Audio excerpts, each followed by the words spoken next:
ఊహించిందే జరిగింది. గనుల శాఖ మాజీ డైరెక్టర్ విజి వెంకట్రెడ్డి విదేశాలకు పరారయ్యారు. ఇసుక కాంట్రాక్టులో అవినీతి అక్రమాల కేసులో ఆయన కోసం ఏసీబీ గత 2-3 రోజులుగా గాలిస్తున్న ఆచూకీ కనిపెట్టలేకపోయింది. ఎందుకంటే అంతకు ముందే వెంకట్రెడ్డి విదేశాలకు పారిపోయినట్లు తాజాగా వెలుగు చూసింది.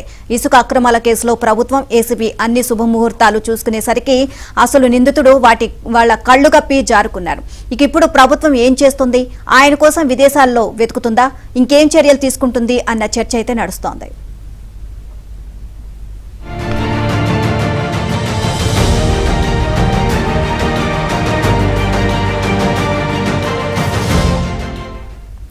ప్రభుత్వ అలసత్వం, సకాలంలో కేసును కొలిక్కి తీసుకురాలేకపోవడం వల్లే వెంకట్రెడ్డి ముందుగానే తన దారి చూసుకున్నారని అధికార వర్గాల్లో చర్చ జరుగుతోంది.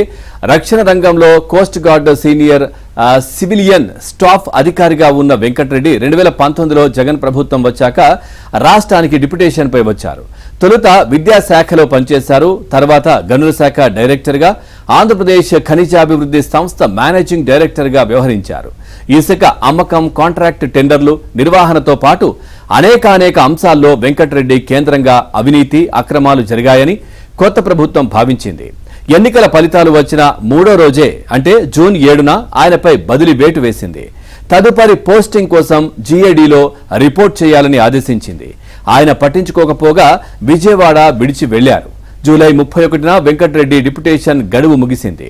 సర్కారు అప్పటికప్పుడు మేల్కొని అదే రోజున ఆయన్ను సస్పెండ్ చేస్తూ ఉత్తర్వులిచ్చింది.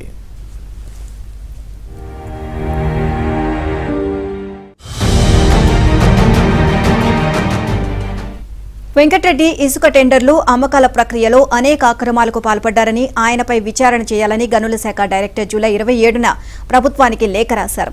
జూలై 31నే ఆయన్ను ప్రభుత్వం సస్పెండ్ చేసింది. సస్పెన్షన్ సమయంలో హెడ్ క్వార్టర్ వదిలి వెళ్లకూడదు అని ఆదేశించింది. చెప్పకుండా అమరావతి విడిచి వెళ్లకూడదు అని స్పష్టం చేసింది. కానీ ఆ ఆదేశాలను వెంకట్రెడ్డి లెక్క చేయలేదు. ఆయనపై వచ్చిన ఫిర్యాదులపై విచారణకు అనుమతి కోరుతూ ఏసీబీ నుంచి సీఎస్కు లేఖ వెళ్లింది. సీఎస్ ఆగస్టు 7న సమగ్ర విచారణకు అనుమతించారు. మర్నాడు ఏసీబీ విచారణ మొదలుపెట్టింది. సెప్టెంబర్ 11న వెంకట్రెడ్డిపై ఎఫ్ఐఆర్ నమోదు చేసింది. వాస్తవానికి ఎన్నికల ఫలితాలు వచ్చిన 3 రోజులకే ఆయనపై బదిలీ వేటు పడింది. జీఏడీలో రిపోర్ట్ చేయాలని ఇచ్చిన ఆదేశాలను ఆయన పాటించలేదు. పత్తా లేకుండా పోయారు. దీన్ని ప్రభుత్వం తీవ్రంగా పరిగణించి ఉంటే అప్పుడే ఆయన ఎక్కడున్నారో తెలుసుకునే అవకాశం ఉండేది. సస్పెన్షన్ ఉత్తర్వులు తీసుకునేందుకు కూడా ఆయన అందుబాటులో లేరు. ఆగస్టు 31న వెంకట్రెడ్డి పదవి విరమణ చేశారు.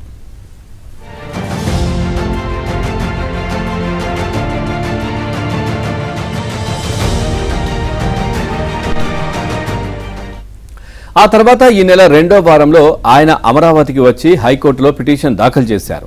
నిబంధనలకు విరుద్ధంగా ప్రభుత్వం తనను సస్పెండ్ చేసిందని, తనపై తీసుకున్న చర్యలను పక్కన పెట్టేలా ఆదేశాలు ఇవ్వాలని అందులో కోరారు. ఆ వెంటనే తిరిగి హైదరాబాద్ వెళ్లిపోయారు. ఇది జరిగిన 3 రోజులకు అంటే ఈ నెల 11న ఏసీబీ కేసు నమోదు చేసింది. ఆ తర్వాత వెంకట్రెడ్డి కోసం గాలింపు చేపట్టింది. కడప, తిరుపతి, హైదరాబాద్ తదితర ప్రాంతాల్లో సోదాలు జరిపినా ఆయన జాడ తెలియలేదు. 11వ తేదీకి ముందే ఆయన దేశం విడిచి వెళ్లిపోయినట్లు తెలిసింది.